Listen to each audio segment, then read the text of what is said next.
On the behalf of Capilano University and MSM, I would like to welcome you all to the MSM Agent E Summit Live Series 2022. I am Deepak, Senior Manager Canada at MSM representing Capilano University. Capilano University, together with MSM, is happy to have you all here for the Hour of Ultimate Knowledge-oriented session. This session will definitely help you boost in your student recruitment practices. And I'm excited to share that we are inviting new partners from the India subcontinent region, which is Pakistan, Nepal, Bangladesh, Sri Lanka, Maldives, and Bhutan. I would like to let you know that we have shared few handouts and you can find it in the control panel. Also, if you have any questions, please do not hesitate to drop it in the Q&A session. I know everyone is interested to know more about Capilano, its program offering, its state-of-art facilities on campus, and of course, its welcoming local community. So, without any further ado, I would like to introduce you to the panelist for the today's session. Chris Bottrill, Director at International Capilano University, Francisco Silva, Manager Center for International Experience. Over to you, Chris and Francisco. Thanks for the introduction, Deepak, and good evening, everyone, from whoever you're connecting today. And for this session, as Deepak just said, we're delighted to have the agents from the new markets for us. So I appreciate the time and thanks for connecting this morning in British Columbia. As Deepak said, my name is Francisco Silva. I am the manager in the Center for International Experience at Capilano University. Today, we're going to spend about 60 minutes, 90 minutes, depending on your questions. There's going to be a session with lots of information for you.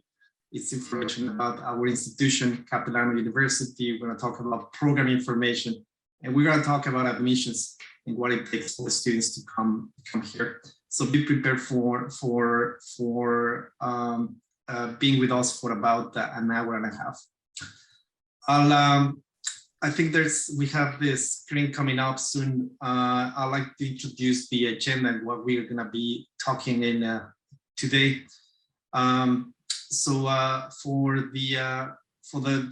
the most of the presentations, we're going to have the subcontinent office and Square staff answering questions in the chat.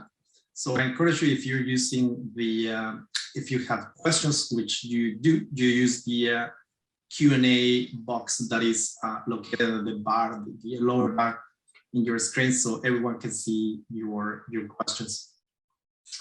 With me, we've got also Chris Bottrill. Chris Bottrill is also in the panel.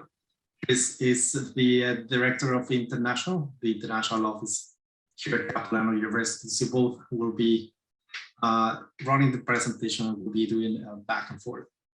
Of course, we want you to know about us, Capilano University, where we are located. I'm sure you're familiar with Canada, with the province in British Columbia. We want to spend some time to let you know what are the main benefits and why students choose to come to Capilano University, to this country, this province, and to this institution. I'll talk about the services that as an office, as an international office, we offer and assist the students. As I said, we are the Center for International Experience, called CIE. It's important to learn about a few areas of study. We're gonna spend some time to talk about the faculties and programs where students can apply and get admitted. And of course, we're gonna run you through the what the international admission process is. And so that's the menu for today. With that, I'll pass it over to Chris Bottrill, who is going to open up the presentation for you. Back to you, Chris. Thank you so much, Francisco. It's a real pleasure to be with everybody today. I'd love to know where everybody is from. If you happen to be able to want to put that in the chat box, that would be great, so we could get an idea of which countries, which townships you're in. And we'd love this to be a little more interactive. We'll have to do that through through the Q&A. Sometime if we put everybody on the screen, we won't get very far. So, but anyway, we'd love to know where you're from, and we certainly hope to have a lot of interaction and conversation with you on the in the Q&A. I want to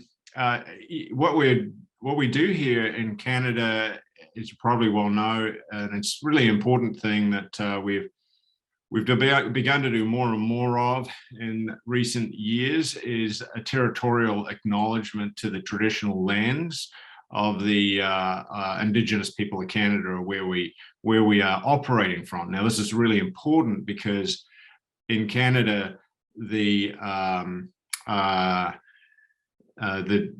First Nation people of Canada were obviously first to the territories, but over time, those territories were lost.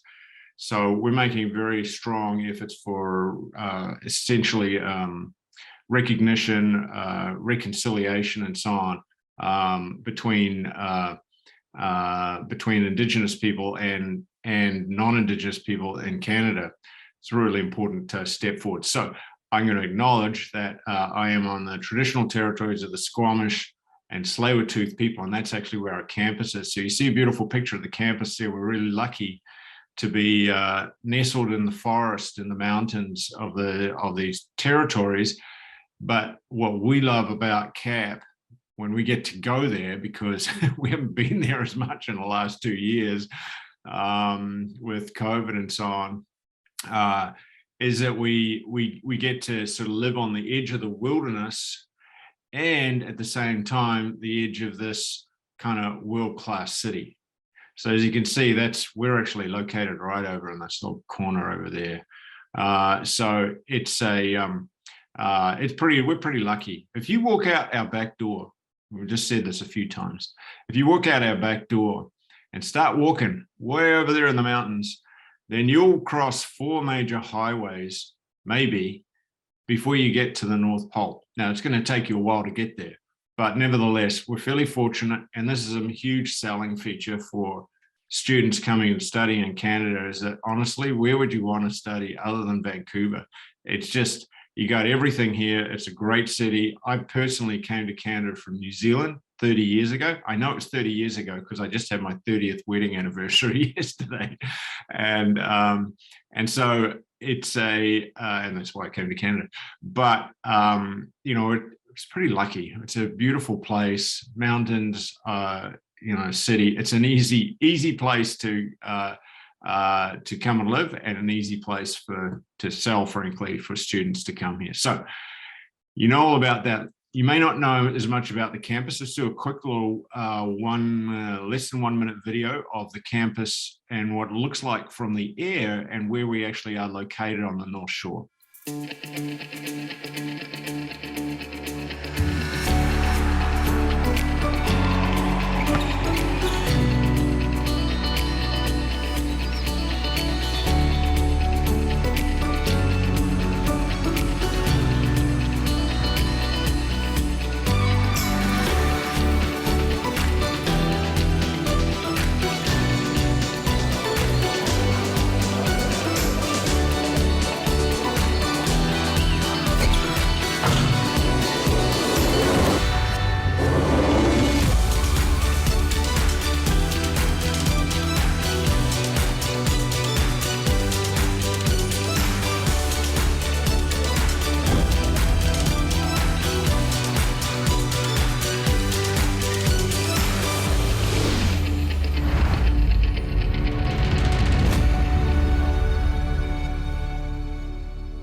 Okay, so I just took a little glance at the chat on the side there, and I see we've got folks from Pakistan, Nepal with us here today. It's a real pleasure. We're really pleased to have you here, and others too from other places as well. Personally, I mentioned it was my 30th wedding anniversary just yesterday, And I luckily put a really nice book together, so I'm on the good side right now. But I just thought you might like to know, for the folks from Nepal, that was where I went for my honeymoon 30 years ago as well. So I've been to Nepal many, many times. Beautiful country. I have not been to Pakistan yet. So anyway, I'd love to get to Pakistan one of these days, and I'm sure there are other people as well from other places. So that's Capilano, where we're located. Let's give you a very quick insight to how we like to explain ourselves. We recently did a new strategic direction for the university, and it's called Visioning 2030. So we basically said, okay, this is what we want to be known for, and we're going to take a lot of things we already do, but a lot of things we're going to keep working on to become even better at it. So the things we want to be known for are that we have holistic support. So we try and support students, not just in their academic pursuit, but in their personal development pursuit as well. And so it's not just about academics, it's about well-being, really important component. Another component is that we are a collaborative place of learning. And so the relationship with the students is not just a teacher to, instructional kind of relationship. It's not about we used to call it sage on the stage. It's not about lecturing. It's about working with the student. And every instructor, in fact, gets to know the student by name, first name, and the students know the instructor by first name as well. It seems a little bit kind of less formal, but it's not. It's just, it's more collaborative. It's a way of us learning together. And we honestly believe that we all learn together. I can truly tell you that in the last 4 years, as we have become more internationalized, we have all learned together. We've learned a great deal from the students that come to us, and we've learned a great deal. We've been able to share a great deal about ourselves as well. So we're very collaborative, and we would like to believe that we are a very vibrant community, and that one of the key ingredients of Envisioning 2030 was something called imagination. And we are quite strong on this notion that we are an imaginative, a creative university.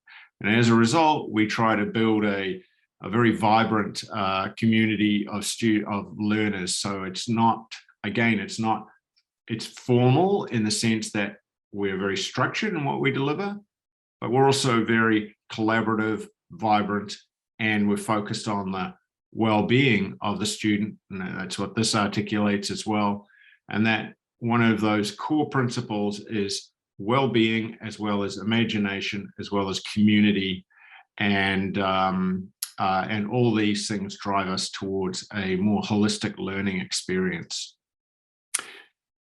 This year, we've just put out a new campaign, and the idea of this campaign is the marketing campaign. The idea of this campaign is that we demonstrate that, and we're conscious of this in the kind of the COVID learning environment where everything has gone to online. We demonstrate that we are there for the student. And that's what we're trying to do with this video campaign. We're trying to say to the student, we are here for you, and we're going to support you, even though we've been, learning at a distance for a wee while. So I'm going to show you this campaign. Now, before I do that, we're just launching an online campaign, and it will be going out specifically to Pakistan and Nepal. And it will be through Instagram and YouTube and various other social media. And that will be, so this is going to be distributed fairly soon.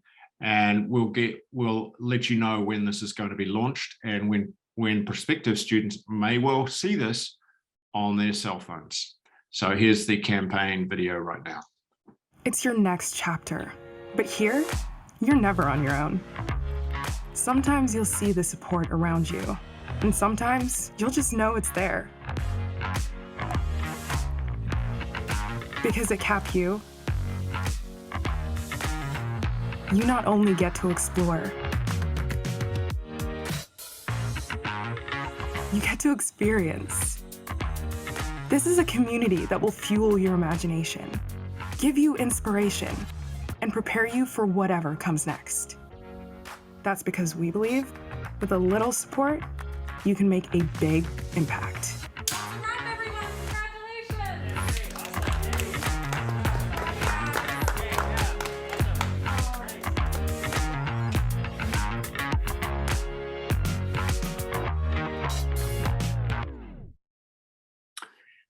Okay, so thing as you can see with that slide or that short video, it's all about supporting students and very student focused. So that's what their campaign's all about.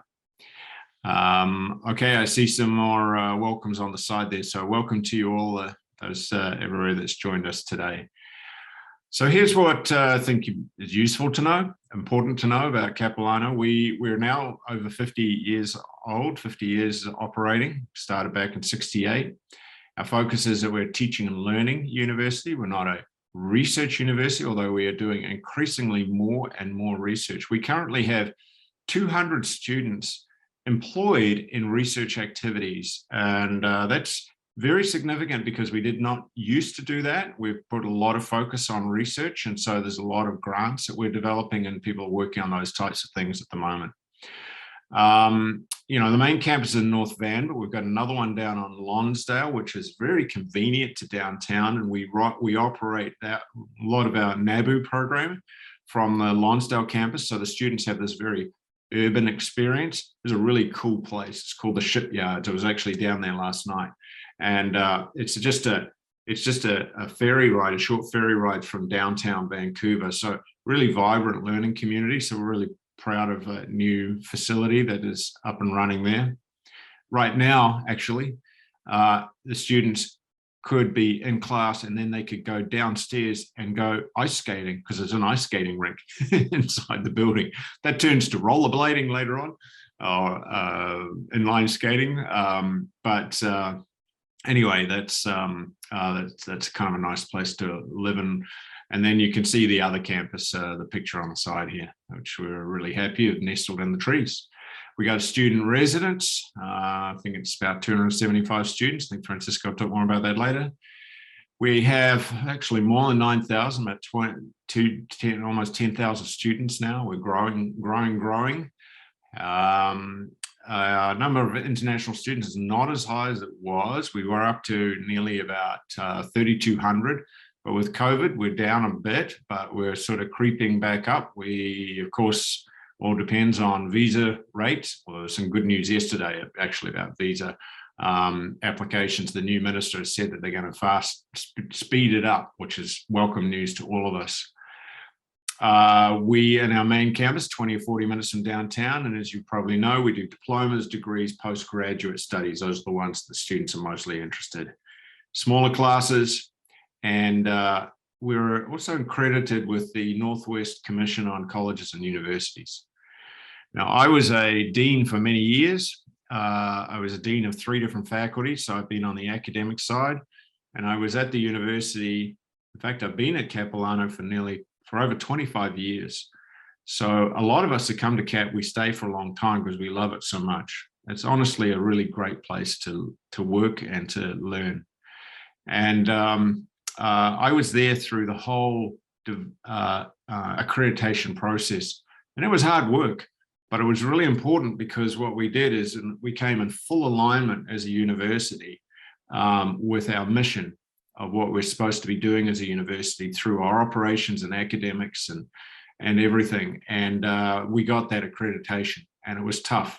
And we have to be reassessed every year. Now, we're one of very few institutions in Canada that actually have US accreditation. So students could transfer relatively easily between institutions. But it's an important piece of our operating. Now, we also have the Center for International Experience. I'm going to pass it back to Francisco, and he's going to tell you about the Center of International Experience, and then we're going to get into our programs for a few minutes. Excellent. Thank you, Chris. So it's also important to note that when your students come to CAPU, this is what we do for the students, for international students, and for domestic students in what we call again the Center for International Experience, the CA. So the office, we are responsible for the recruitment of the international students for the most. In the university, we are responsible for the admissions.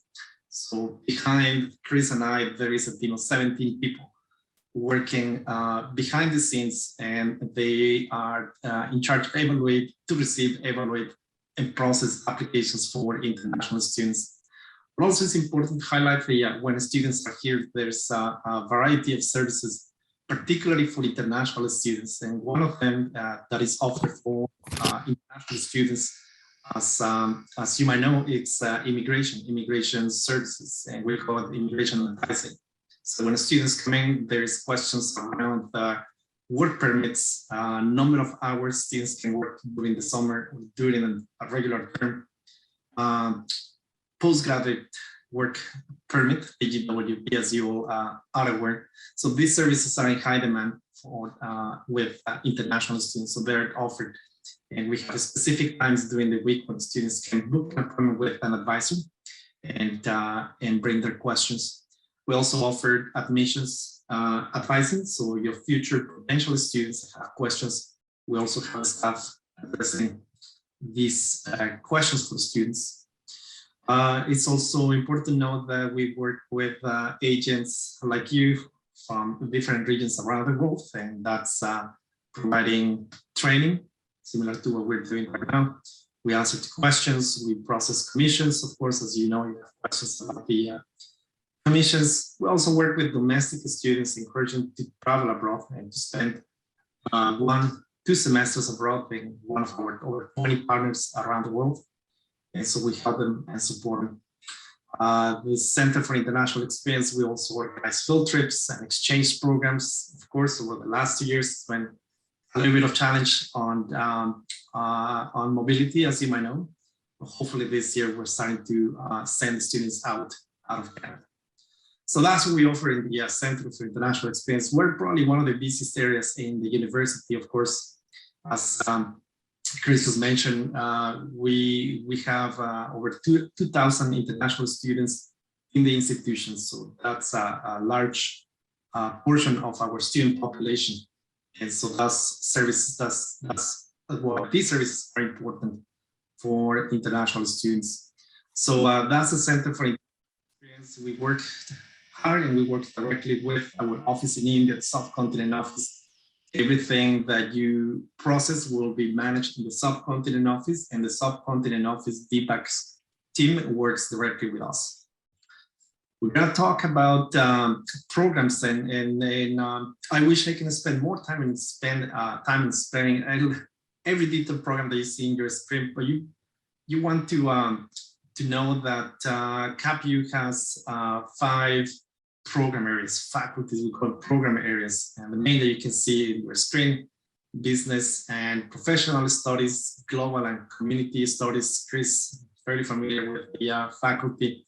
Education and health and human development, arts and science, highly popular with international students, particularly from India, Pakistan, and fine and applied arts. So there's a range of programs and a variety of programs that students can choose, from 1-year certificate to a 2 years diploma associate degree, or a 4 years bachelor's degree. And we also have post-baccalaureate degrees, as you probably saw on your screen.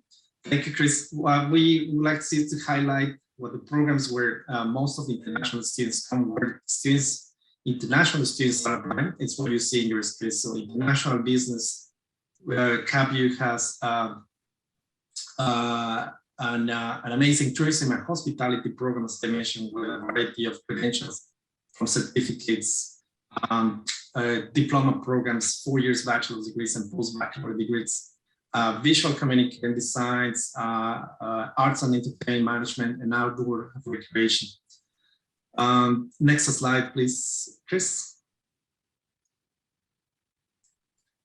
In the School of Global and Community Studies, popular with international students, you can see Chris, and in one of the pictures, Chris was the dean of the Faculty of Global and Community Studies. He's very familiar with the programs and why internationals choose to come into this faculty. There is a lot of field work for the students to when you join a program in tourism.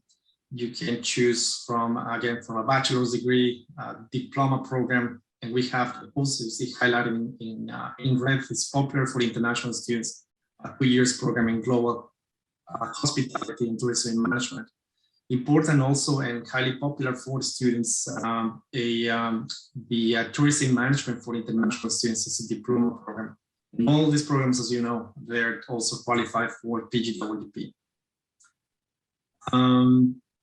The next slide to represent better what the school offers, School of Global and Community Studies offers. Yes, this short video to play, and hopefully the sound is clear for everyone. If you don't mind, please just click on the play button, and then we'll get back to you.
Excellent, thank you, Chris. What you see in the videos and what you hear a lot is collaboration, field work, and what you see in the video, in the recent video, you see the North Vancouver campus, and that's what you see on campus. That's what you see in the student life on a regular day and week. It's the students doing field work, walking around campus, walking around the community. So that's what you see in every single program in Capilano University.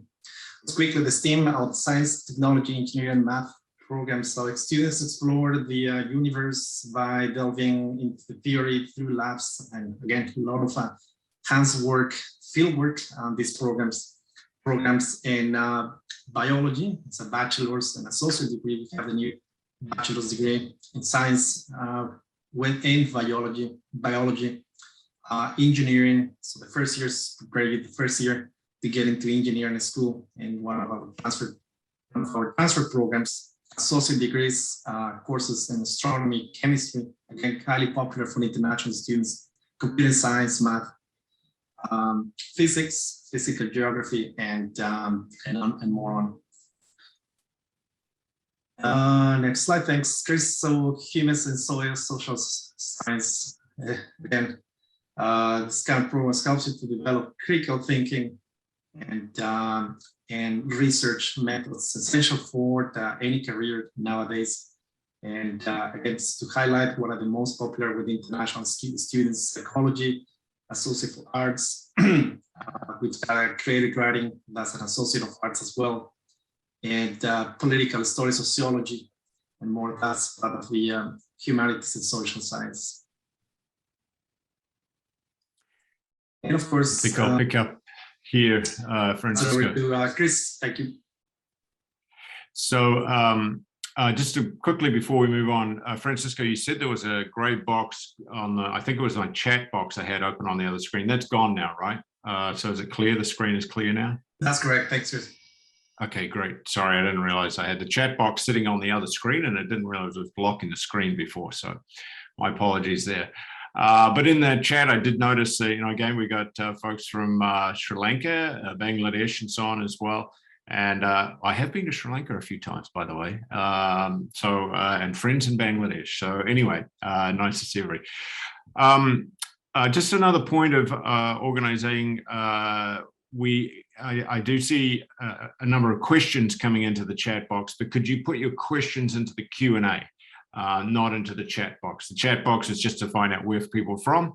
But if you've got a question, please go to the Q&A. Sound okay to everybody? Deepak, anything else we should be aware of right at the moment? No, I think, Chris, we are going good, and we will be answering all these questions from the Q&A session once the presentation is over. Thank you. Excellent, thanks. Okay, so we're going to tell you a little bit more. So here's the highlight programs so far that Francisco's talked about that really international students are really interested in. They like the tourism post-baccalaureate, global and hospitality post-baccalaureate. That's a 2-year, but a condensed 2-year program. They like and they have to have a degree for that. They like the Tourism Management International, where they only need a 5.5 IELTS to get into. Of course, that means they're not in the SDS stream. So for SDS countries, it's not so easy, but at the same time, it's not so easy in the sense that students often want to go the SDS route. Well, they can still do that with a higher GPA, higher IELTS score, I should say. But nevertheless, that's a 2-year diploma, tourism management international diploma, and then we've got the degree, and then we've got these associate degrees, 2-year degrees that students really like doing because it gives them a launching pad into getting, number one, their postgraduate work permit, but secondly, if they want to carry on with a degree, then it's a good way of doing it.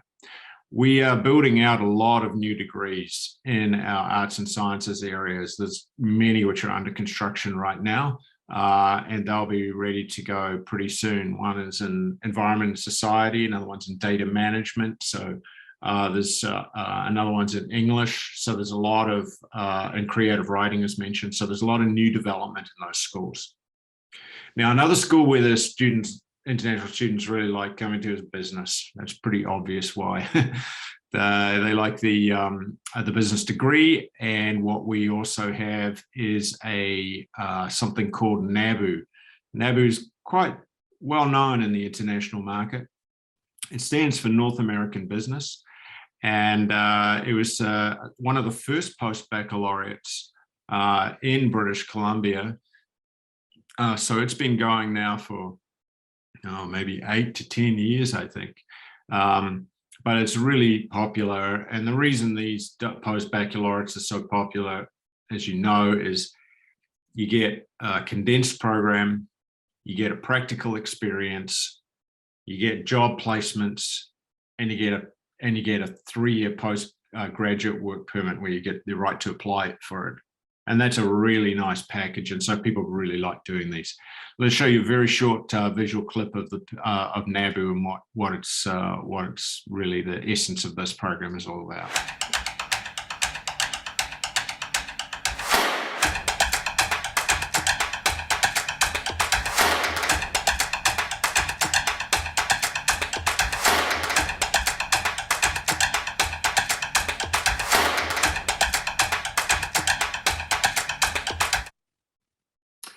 So pretty straightforward, but really a strong program for international learners. Now, there's an important thing to know about NABU though, and this is the word applied. NABU is the post-baccalaureate diploma, which is a 1-year program, and NABU applied is the 2-year program, even though it's only 16 months. And that is because you have the practicum, as you can see there, as well. And when you add that practicum, you've qualified for a postgraduate work permit up to 3 years. So that word applied is really important. So NABU applied is the 2-year program, 16 months. NABU is the one-year program, which is it's 3 semesters, so it's 12 months. So that's most students will do the applied, or they'll transfer to the applied. Okay, so business school has a degree, but the NABU program is the one that is really very popular for international students. The other area that we're really well known for is our motion picture arts. We've got a state-of-the-art facility. It's it cost us actually about $32 million to build a few years ago. We got a $6 million grant from a land developer, and that's the Nat and Flora Bosa. And so that's the name of the people, and they gave this huge grant to get this thing up and running. And so it got off to a great start, and it is a world-class film program. We're really, really lucky to have it. Within that, we've got film, but we've also developed a very strong animation and visual effects program. So we've got 2D and 3D animation and a diploma in visual effects. These are all 2-year programs. We're working on a 4-year degree, and that will combine animation and visual effects. That's in process. I think it's about probably 2 years away yet, but this is a really important area of our institution. Hard to get into, but once the students are in, it's a surefire way for them to have a great career in film and animation.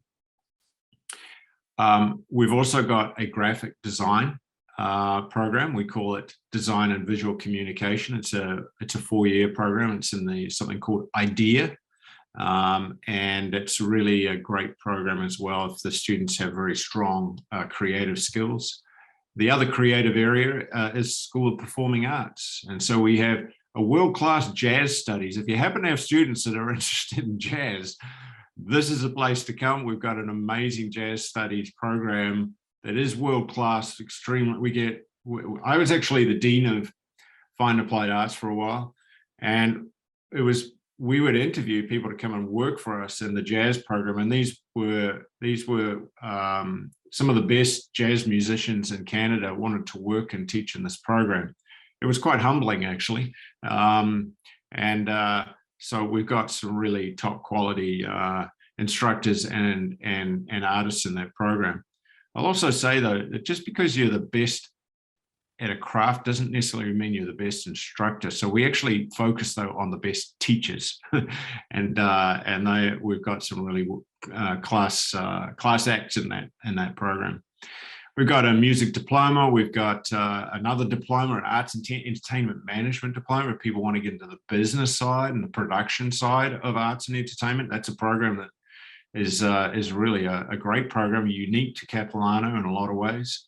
And we have acting and musical theatre, these are all complementary, really, to this area of film, animation, performing arts, graphic design. It's a real creative area of the institution, something we're really proud of. So that's something to think about as well, and it's quite unique to Capilano. I think I'm passing back to you, Francisco, to talk about education and human development. Thank you, Chris. That's right. One of the most popular programs as well, not just for international students, domestic students.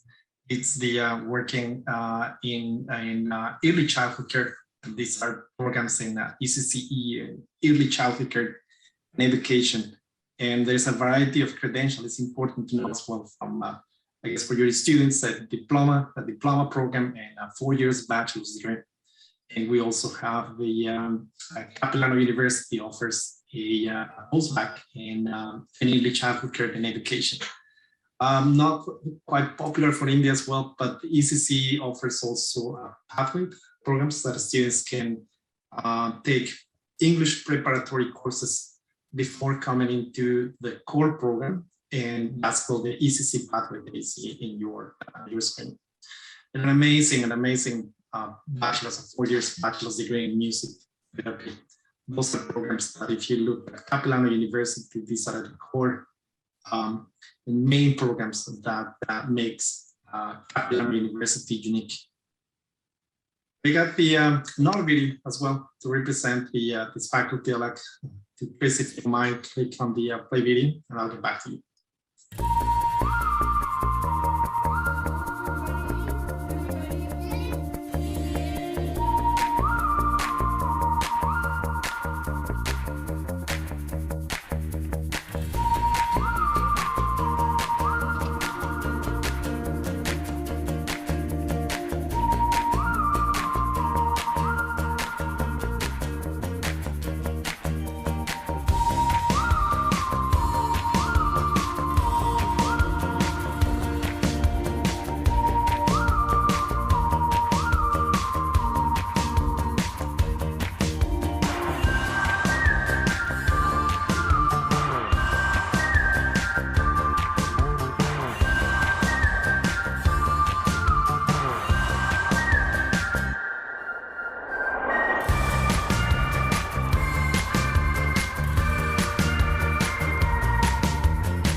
Of the video, and as I keep mentioning, what you see in the video, it's cute to see the kids walking around the office. You're working in your office, and you see a group of students, young learners that they're part of the childcare center that is actually on campus, and students, faculty, staff. You can actually sign in and put your kids in a campus checker to excuse me. So it's good to see the students walking around, and again, a lot of applied learning and a lot of hands-on training that you see. And this program is an expansion. It's an expansion as well. Capilano University just kind of, it's a proposal to build a center for childhood center. And so these programs are an expansion. Just quickly, so I mentioned about the preparatory and pathway programs, and for some students, in certain regions, and that might apply to the new regions as well, but the students can come and take English preparatory courses before going into the core program. So those are called the, we usually call it pathways or English, and for academic purposes that you see in school. So programs in business, again, ECCE, are, we have pathways and students can upgrade their English skills before going into the program. Okay, so I guess the next part is the admissions, and I've seen questions coming into the chat box about admissions and scholarships. So I hope I can cover most of these questions. At the end, we'll allow you to, we'll allow some time to talk about the specific questions. But best way to for you to learn about the programs, we show you the screen that Capilano University has almost over 100 programs with different credentials. And of course, we know that some of them are more popular for international students. Somebody was asking about the Jazz Studies programs. Everything that you see in the program guide, the students, international students can apply. Some programs, Chris mentioned, especially in fine arts, music, jazz, performing arts, that are competitive. And it's not only competitive for international students, competitive for Canadians and local. So let's just walk you through what the admission process is. And with that, best way for you to start learning about the Capilano University courses and admissions is by looking at the website. If you look at capilano.ca, if you type it in your browser, and what you will see is on the top menu, Chris has the pointer there, it's the programs and courses. When you click on programs and courses, they'll send you out to this page that you can see. So there's ways that you can find a program or a course by typing it into the search box that you see in the example text, Chris. So when you type in any program such as, let's say, business or animation and visual development, my classes, but I need to get close. Then you see there's a variety of programs, and if this program is offered in as a mentioned as a certificate program, as an associate degree, a bachelor's degree, or if it's a graduate program, so if it's a post-baccalaureate degree. So there's different ways that you can find out about the program. When you click on one of them, let's say, let's click on one example. Anyway, so let's do business administration. So let's use that example. So business administration and diploma program. You see the options. You obviously want to know about the program details, the courses that the programs includes. We've got application details, such as what you want to know. It's when the program is offered. As you might know, not all the programs are offered in the three main intakes that we've got in Capilano, which, by the way, the biggest intake is fall. As you can see, it's fall, September. Then we have spring. Spring, we call it in January. It starts in January.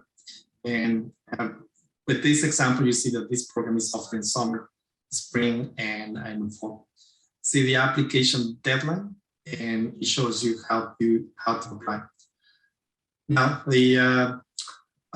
what you see is the fee payment deadline and the recommended application deadline that you see for each program. When you click on that, you have each program has this information on it. Excuse me. It shows you how to apply. It gives you the instructions on how to submit your application. We have a very comprehensive, and this year we kind of trying to compress it and to put it in a pamphlet that is simple for you to use when you're presenting to students, to families. It's our program guide. And our office in India, I believe they're printing a number of brochures. If you want to also get some in your office, you reach out to Deepak's team, and they can send you some of this.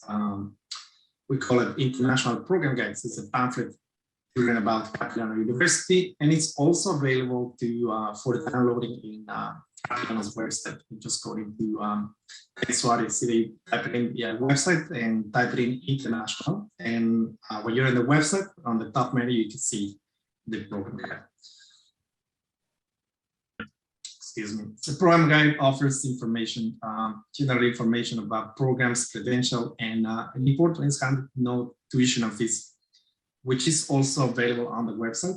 When you go into the admissions section, then you'll see that there's an option for tuition and fees. We also have a calculator tuition and fees calculator. When you type in the program and you select the option as international student, so you look for the program, you change that to international, and it gives you the estimated cost of education, and it gives it per year and per term as well. So this is also handy as well, some tools for you to use when presenting these to your students. This example that Chris has on the screen is tourism and management for international students. This is a diploma program. These are fees from 2021, you can see. So the approximate cost for the 4 or 5 years program is in this case, it's about 40,000. It was about 40,000 or 40,000 Canadian dollars for students. So I encourage you as a new agent to get familiar with Capilano, to get familiar with the website. Of course, you have the support from the sub-continent office, from us in the office. The best way to start learning about the Capilano is by navigating on the website. Like when the students, you choose the program, now you know what your students want to apply for at Capilano. And you click on admissions, and it's where Chris is showing you the screen. And then, okay, so how to apply, how are we going to submit your application? So you get into this page, then you click on how to apply to Capilano University. Getting into that, of course, you want to look at information for international students. So it gives you the steps of how to submit your application. So click on that. Obviously, we got the requirements for international students different from domestic. And then it will get you to the web page where you can learn how to submit your application as an agent, as an international student. Capilano University, we're in British Columbia.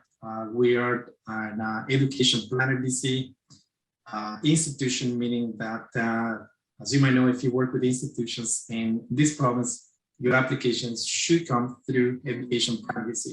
which is explained in the screen that Chris has on the screen.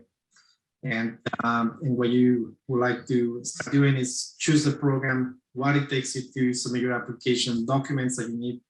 And once you have everything, you just go back into this website and start submitting your application for admission. Next slide. Just wonder if, I just Yes, wondering please, if Deepak, if you have anything to add at this point on that application process from your office's perspective. I guess Francisco has covered pretty much everything here, but to all the panelists, I would like to let you know that to all the attendees that we will be sharing a detailed email regarding how to send application with all the formalities and all the documents which are required along with the this session recording. So if there is anything, you have any doubts, you can note down our email ID. It's subcontinent1@capilano.ca, and we'll be more than happy to answer your question and queries. Thanks, Chris, you can continue. Great, thanks, Deepak. Yeah, it's very important that you work with Deepak's office because they'll be there in the time zone and with all the knowledge ready to assist you in these with these levels of details. But as Francisco said, play with the website, get familiar with that website. It's really super helpful. It just gives you that quick access. It's kind of a step-by-step process. But anyway, thank you. Back to you, I think, Francisco. All right, thanks, Chris. So in a nutshell, just you, again, if you're an agent and you work with Canadian institutions in BC, you're familiar with Education Plan BC. The cost for the application, again, it's online and it's submitted through EPBC. This is a centralized website for institutions in Canada, and Deepak's team is going to send you the information. Cost is $135. Application fee is non-refundable. You can send your documents and scan documents to the subcontinent1@capilano.ca. That's for all new markets. New markets are referring to the new regions joining us this evening. So the students, once you meet all the requirements and once the student submits all documents required for the admission, the student will receive an offer. And will receive an offer inviting the student to pay to reserve a seat. And that's what the offer is. I know in India it's a stream direct country, and students choose to pay a year of tuition in advance. For the rest of the countries, the deposit it's $5,000.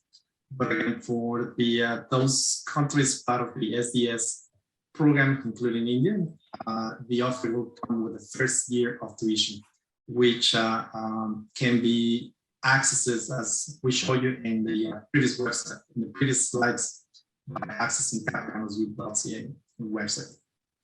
Once the student pays the deposit, then the student will receive a letter of acceptance, and that's the LOA. And that's the letter that you as an agent, and of course, students are looking forward to receiving and start the application for the study permit.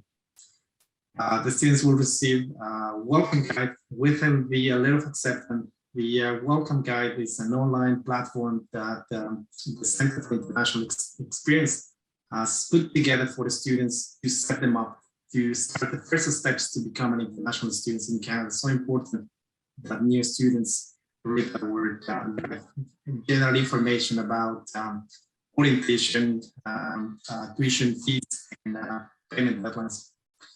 The students will receive an invitation to register for courses, and this is where we need your help, and we need the subcontinent's help. We need the students that once they're admitted to register for courses and to find to be able to find courses right away and not to be put on the wait list later on.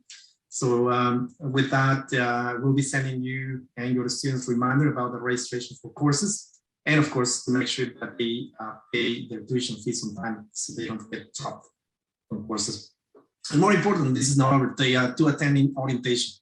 And to attend orientation, that's the first week of classes where we provide a session for new students on pretty much what we described to you on services available for international students, not only in the Center for International Experience across the university. So that's how the steps to submit your application.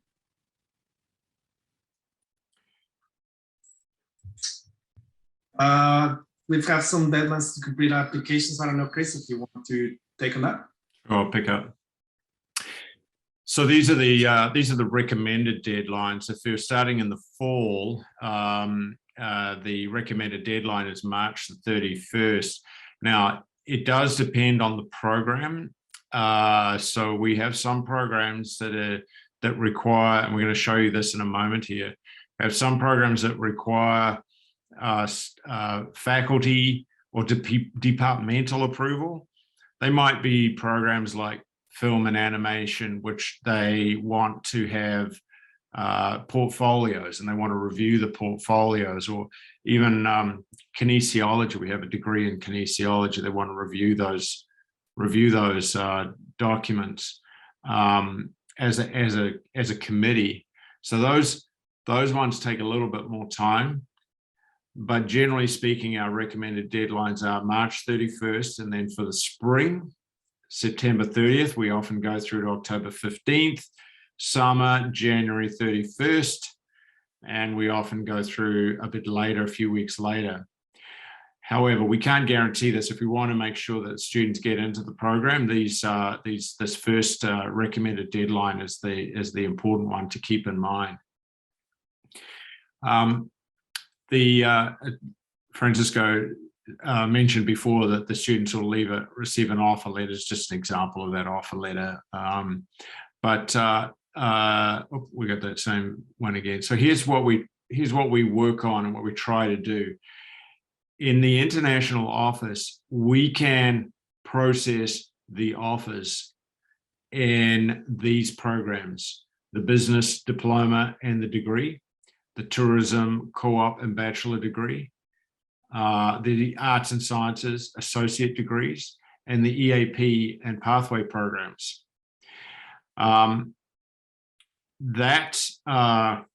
So that's good. We can do these ones really fast. We aim to do these in a 24-hour turnaround of an acknowledgement to the student that we've received the application. That is with all the documentation. There are some that we can't do quite as quickly.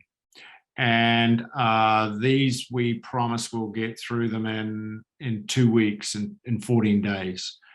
Now, these are the very popular NABU program and the Global Hospitality Post-Baccalaureate program, and the Tourism Management for International Students program. Now, if the student is a strong student and they have a high GPA, we can fast track their application. If it's not, and it falls in the 2 to 2.4 range, then the department will consider that applicant. So it takes a little bit more time.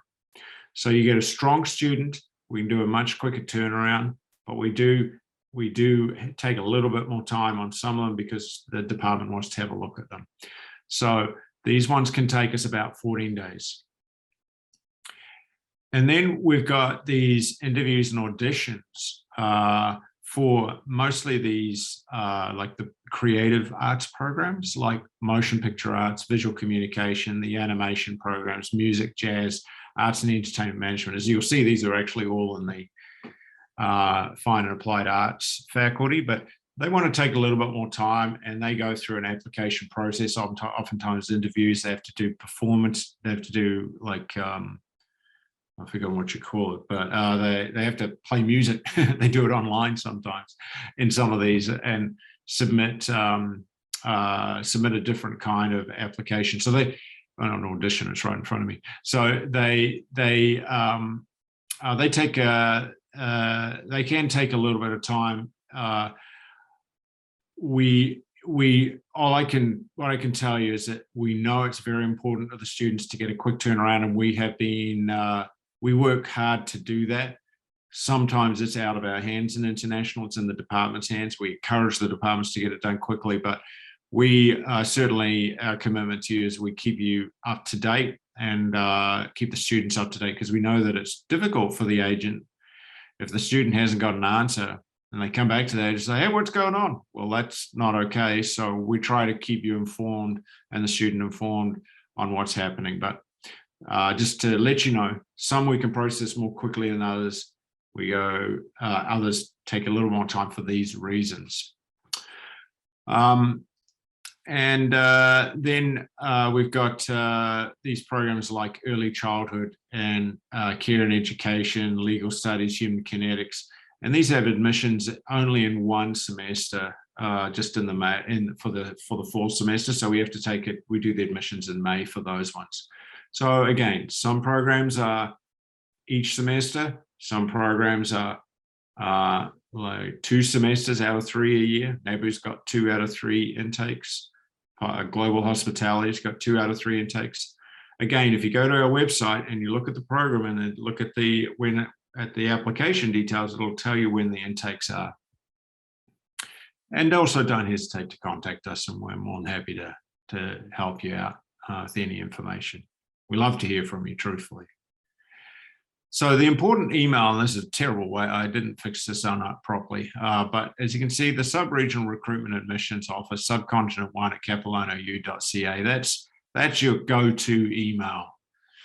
If you need additional information, you can get hold of us.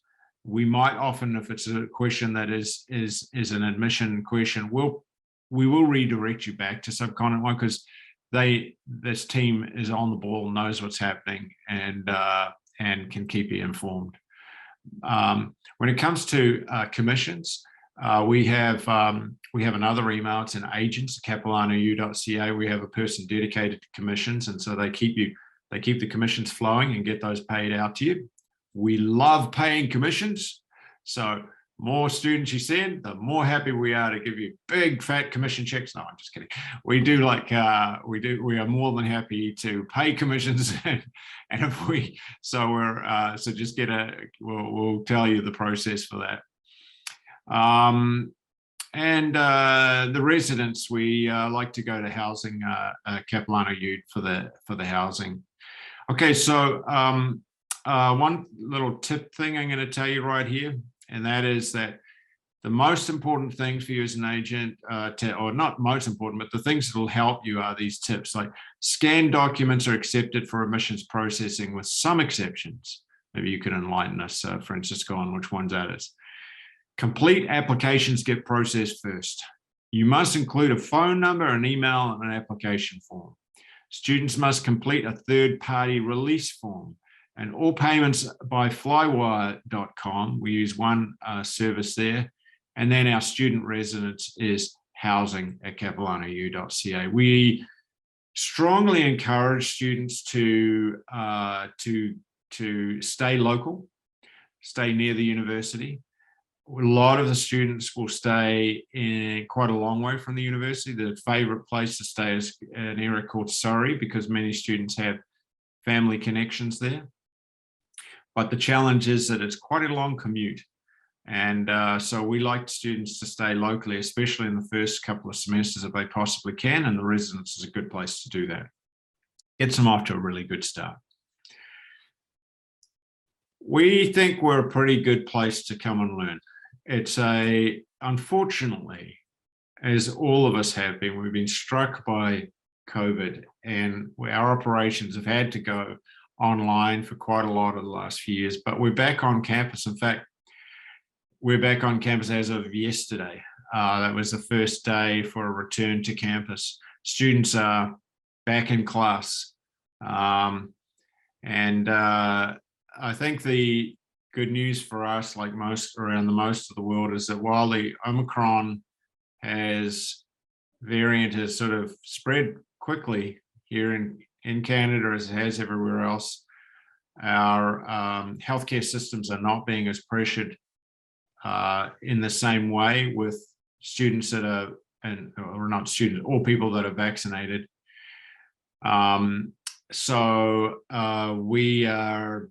We're doing okay, and there's some light at the end of the tunnel for us, as there are for you. So those are the good things. The other good thing, as I shared earlier on, is that we just got news. I was the chair of something called Heads of International, which is a BC consortium of all the heads of international, all the colleges and teaching universities. So I just finished my term as chair of that group. And we have this, we have very active conversation, and on my phone here, we have a WhatsApp. And so we send information out to each other whenever something happens. I just got a WhatsApp last night from the group, and it was basically saying that we have got a new immigration minister, and he's promised immigration processing times to return to standard in 2022. See, there it is right there on my screen. So we're really hopeful that we're going to have a much faster processing times, because it was pretty bad last semester and it's been quite difficult for a while. So we're really hoping that we get that, and then hopefully we can get students back into classes and get a kind of what we're good at, teaching in person, teaching, being on campus and enjoying the campus environment, and coming and studying here. It's a good place, honestly. I really, really like this university. It's a good bunch of people. Look out for the students. And, it's a good spot to be. So I love your countries too, by the way. I really miss Nepal and Sri Lanka, and I can't wait to visit Pakistan and Bangladesh. And my wife and I were just talking about maybe going to Bhutan pretty soon. So, anyway, we regularly come to India, and we hope to see you at pre-departures of students not too far away. There's one further thing I want to mention before I pass it over to you, Deepak. There's going to be a couple of questions about scholarships. Unfortunately, we don't have a lot of scholarships at the university for international students. And, thank you. Welcome to Bhutan. I can't wait to be there. There's a hiking route that was just reopened in Bhutan, and it looked really exciting. I just saw it yesterday, a couple of days ago. The scholarships, we don't have many scholarships for international students. We've got some scholarships. We've got sports scholarships. So if there happens to be real skills in sports, as that's one option, but we don't have many scholarships. What we try to do is set up be reasonable with our pricing, but we know that students love scholarships. And I actually have a meeting with the scholarships director in a couple of days, and I will be reasserting the importance of having those. We don't have too many scholarships, unfortunately, but we do have what we think are reasonable prices to attract students in the first place to the programs. The other thing I wanted, it's escaped me now, Deepak. I'm going to pass it back to you because I forgot what the next thing was I was going to say, but it'll come back to me in a moment. So I hope that gives you a pretty good flavor of Capilano, of the types of programs, how to find out more about the programs, how to go through the admissions process, and then what to expect when the students get here and the type of institution we are. So I'll pass it back to you, Deepak, and you can help us follow up with any questions we've got out there. Sure. Thank you, Francisco and Chris, for this wonderful presentation. Now it's time for a Q&A session. I would request to all the joinees to put your question and queries in the Q&A session. So moving forward to the first question, we have a very interesting question. Can you discuss about the visa acceptance rate for Pakistani students under Capilano University?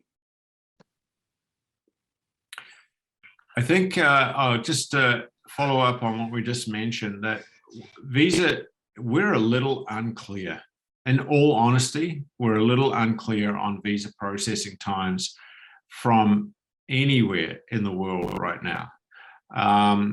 In the past, we could go to the IRCC website and they would tell us country by country what the visa processing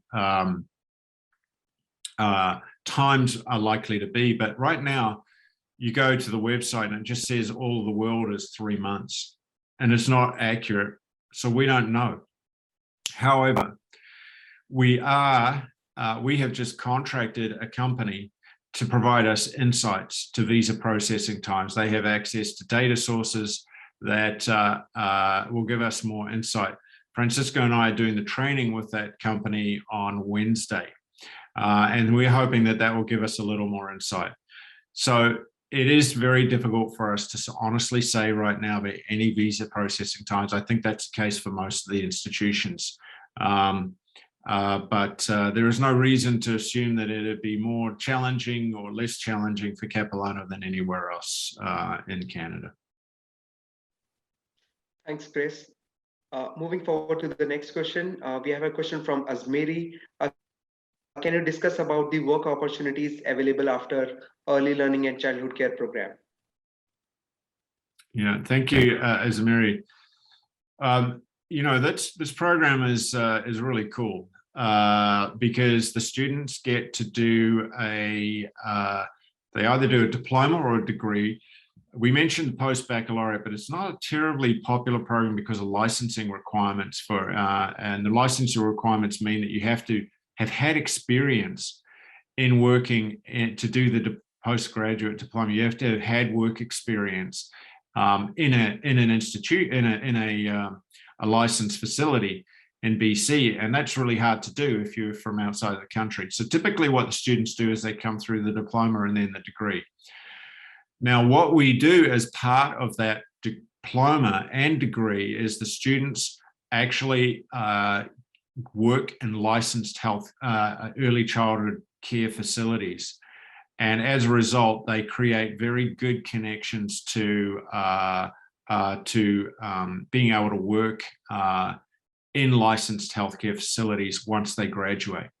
Our employment rates are very, very strong out of that program because they have that experience of working directly in licensed healthcare facilities. And if you're not in a program like this, then you can't do that. And frankly, the work conditions are much more favorable in licensed healthcare facilities than they are in non-licensed healthcare facilities. As Francisco mentioned before, we've got our own early childhood center on campus, and it's really unique and it's a distinctive element of Capilano. And we're expanding that with new investment pretty soon. So I hope that answers the question. It's licensed, we're recognized, and we make sure the students get well set up for their careers. Perfect. Thanks, Chris. Moving forward to the next question. So this is a very common question. A few of the agents have shown their interest in becoming an authorized agent with Capilano. And a few of the agents have a feedback that the current process is taking some time and they haven't heard back. So can you please have some comments on this particular item? Yeah, I will just address this one, and I'll be completely honest with you. We are a little behind on those processing those applications because we have been through this Christmas period of holidays, and people off that normally do that work have been off our team. We've got a team member currently that does a lot of this work, is not on campus, but I do know that Francisco is working through these applications right at the moment, and we realize the frustration. We're sorry about that. What I will tell you though is that we actually went through an audit, an external audit of our procedures about a year ago. And that audit gave us great confidence that what we do is, and how we do, gave us great confidence that what we do is the right way to do it. And we ask that you do the exercise, and that you we look at that carefully. And if we see that there is something which is not right in that application process, we go back to you. And the reason being that if you can provide the best information right from the outset, the students will be satisfied, the departments will be satisfied, and we get off to a smooth start. Now, we're a bit delayed because of staffing, but we're processing them right now and we understand the urgency and we're going to get these done. The other thing that we have to do is we have to do a training session, and that's what today is about. So now that this training session is done, it's a very important piece of that process now completed, and we should be able to process these applications very, very quickly. We want you on board. We want to work with you. We're sorry about these delays. We want to get these wrapped up. It's been a challenging time over Christmas vacation, lots of people off and lots of people still not on board, but we're getting other people to process these applications to get them cleaned up. Is that okay, Deepak? Yeah, that makes sense. Thank you, Chris. Moving forward to the next question, can you discuss about the gap which is being accepted for diploma programs and for UG program and for PG program? And what about the other English proficiency tests which are being accepted by Capilano University? Francisco, can you speak to the gap acceptance? I'm not sure what we mean there. Yeah, I think I see the question in the chat, Deepak. So we as an international office, we accept the IELTS. It's the most common English test for students in your regions to meet the English requirement, TOEFL. And most recently, since the beginning of the pandemic, we've been also accepting Duolingo. And Duolingo will be accepted until the end of this year, with the option of extending it. For the programs, so each program for the most, they have their own English requirement. You will see that for most international students, they need IELTS. It's 6.0 overall. For certain programs, it's required a 6.5. So that's why we encourage you to, before advising the students, to look into the website, confirm with the subcontinent office what the English requirement is for a particular program before offering to the student. Because although some of the programs have the same English requirements, some of them might be a little bit higher, a little bit lower. So I hope that answered to the question, Deepak. Sure, thanks, Francisco. And in addition to that, I also would like to let you know that if you have any student who have a gap after the last academic studies, please feel free to send the documents on subcontinent1@capilano.ca, and we will let you know the program options available in Capilano University. Great. Moving forward to the next question, what about the placement opportunities provided to the international students at Capilano University? So we don't have a placement program for graduates, but what we do is we make sure in our programs that we, especially the industry-oriented programs, through the practicums and the industry connections, we do our best to make sure that the students have connections when they graduate to go into the industry. It is quite very uncommon, actually, if students don't get employment out of the programs. Our employment rates are extremely high. We have services within the university for work experience, for job placements and so on, but we don't have a placement service for graduates directly. Having said that, as mentioned, NABU has practicums, post-baccalaureates have practicums, a lot of the degrees have practicums. Where the students are having a little bit more of a challenge is in the associative arts and associative science degrees, because those are 2-year programs which are more introductory in nature, and so it's a bit it's not realistic really to expect that once graduating those programs you'll necessarily get a job in the selected area of study. They are more of an introduction program, and we would like to say, oh yeah, very good chance you get a job, and you'll get employment, but to get employment in your field you really need to go further, stay on for the degree, or go into some area of specialization. So the vocational programs, tourism, early childhood, film, business, very high probability of work in your area. General programs like arts and sciences, associate degrees, more challenging, sets you up. But if you really want to go into specialization, you got to study more in the field. Thanks, Chris and Francisco. Moving forward to the next question, we have a question from T String. Can you discuss about the tuition fee payment? So I guess this has been discussed by Francisco already during the presentation, that if your country doesn't fall under SGS non-SGS category, then a student can pay one semester fee as well. But Francisco, you can go. Francisco and Chris, I will hand over this question to you so that you can address this again. Yeah, Deepak, you explained it right. I believe as an agent, you should know that if your students you participate in the student program, the SDS program, then you can secure your study permit by paying the first year tuition. I would say that for India, 99% of the students, they go through the SDS and they pay the first year of tuition.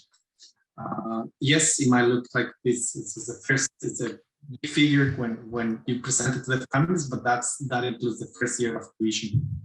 Yeah, Deepak pretty much explained it right. If the students, they go through the normal process, the deposit for international students is $5,000, which is refundable if the student gets a letter from IRCC to a refusal letter for the application for study permit from IRCC.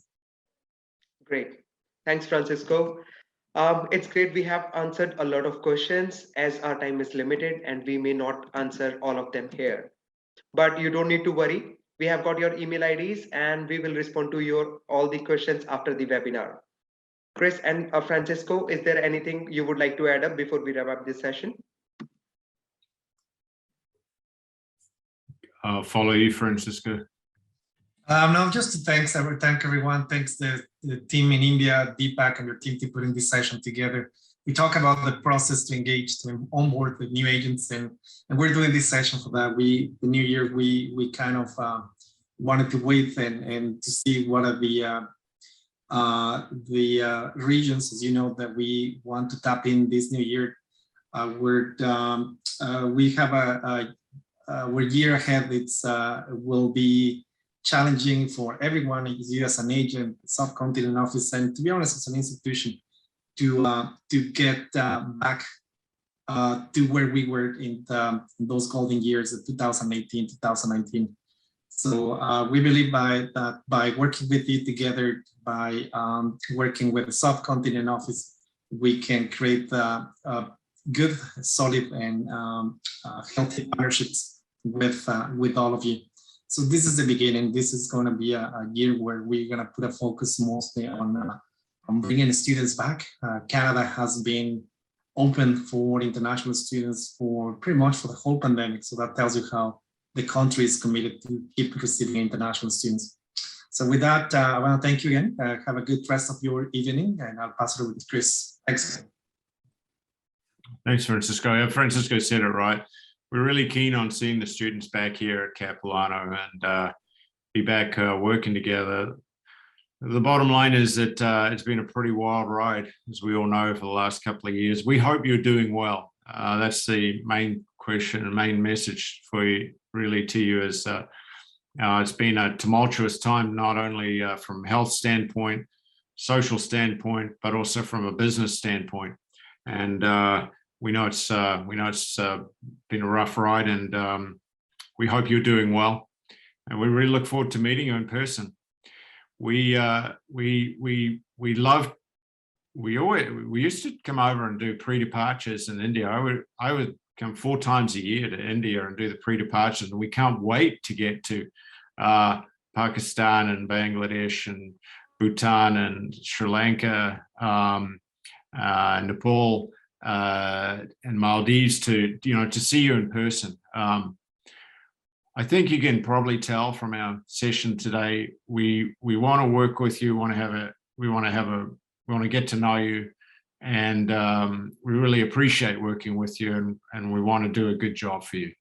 So please don't hesitate to contact us on anything. Go through the subcontinent office, through Deepak.